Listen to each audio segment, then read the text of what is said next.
મહેસાણા જિલ્લા કોંગ્રેસ કાર્યાલય ખાતે ઉત્તર ગુજરાતની સમીક્ષા બેઠક યોજાઈ। તાજેતરમાં જ મહાનગરપાલિકા, 5 નગરપાલિકા અને તાલુકા પંચાયત, જિલ્લા પંચાયતની યોજાયેલી ચૂંટણીમાં મળેલી ફરિયાદો તેમજ તેના લેખ જોઝોખા કરવા અંતર્ગત પ્રદેશ પ્રમુખ અમિત ચાવડા તેમજ ગુજરાત રાજ્યના કોંગ્રેસના પ્રભારી મુકુલ વાસનિકની અધ્યક્ષતામાં સમીક્ષા બેઠક યોજાઈ। તાજેતરમાં જ મહેસાણા જિલ્લાના 33 કાર્યકરો તેમજ હોદ્દેદારોને સસ્પેન્ડ કરવામાં આવ્યા છે તેમજ 9 જણને કારણદર્શક નોટિસ આપવામાં આવી છે। તે સંદર્ભે પણ કચવાટ અનુભવાતો હોવાનું જાણવા મળ્યું। જેમને પણ નોટિસ આપી સસ્પેન્ડ કરવા કર્યા છે તેમાં મહાનગરપાલિકાની હદમાં આવતા જે પણ કાર્યકરો કે હોદ્દેદારોને શું તેમને સસ્પેન્ડ કરવાની સત્તા જિલ્લા પ્રમુખને છે ખરી તે પ્રશ્ન ઉઠવા પામ્યો હતો।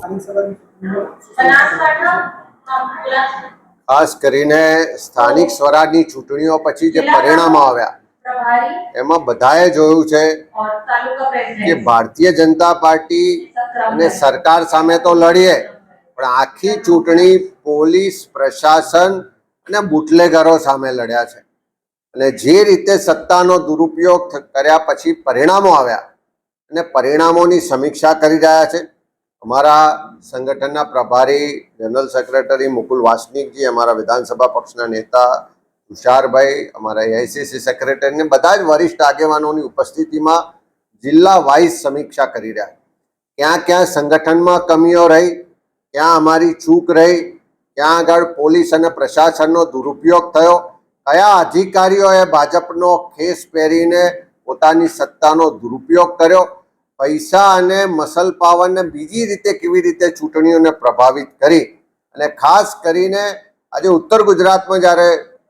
સમીક્ષા કરીએ છીએ ત્યારે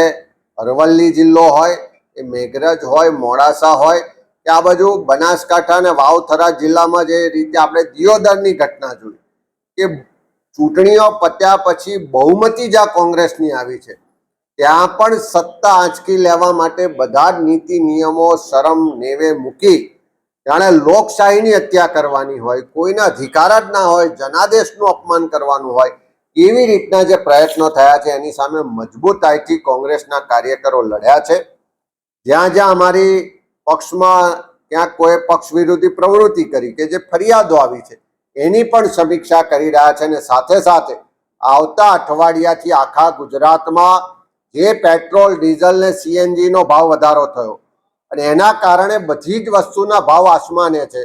મોંઘવારીને કારણે ઘર ચલાવવું મુશ્કેલ છે, એની સામે તાલુકે તાલુકે વિરોધ પ્રદર્શનના કાર્યક્રમો કરવા જઈ રહ્યા છે।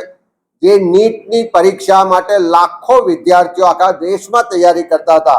એ નીટના પેપર ફૂટ્યા। ગુજરાતમાં તો પેપર ફૂટવાની અનેક પરંપરાઓ રહી છે ત્યારે એની સામે જે યુવાનોનો આક્રોશ છે એનો અવાજ બનવાના કાર્યક્રમો સાથે 4 તારીખથી 12 તારીખ સુધીમાં આખા ગુજરાતમાં તાલુકા મથકે મોંઘવારીના વિરોધમાં,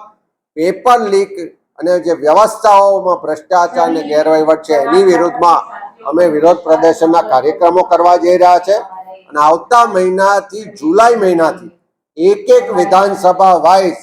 બૂથ લેવલના જે કાર્યકરો છે એ બૂથ લેવલના કાર્યકરો સાથે સીધો સંવાદ કરવાના કાર્યક્રમો અમે ઘડી રહ્યા છે અને એનું વિસ્તૃત આયોજન પણ આ સમીક્ષા બેઠકના માધ્યમથી કરી રહ્યા છે।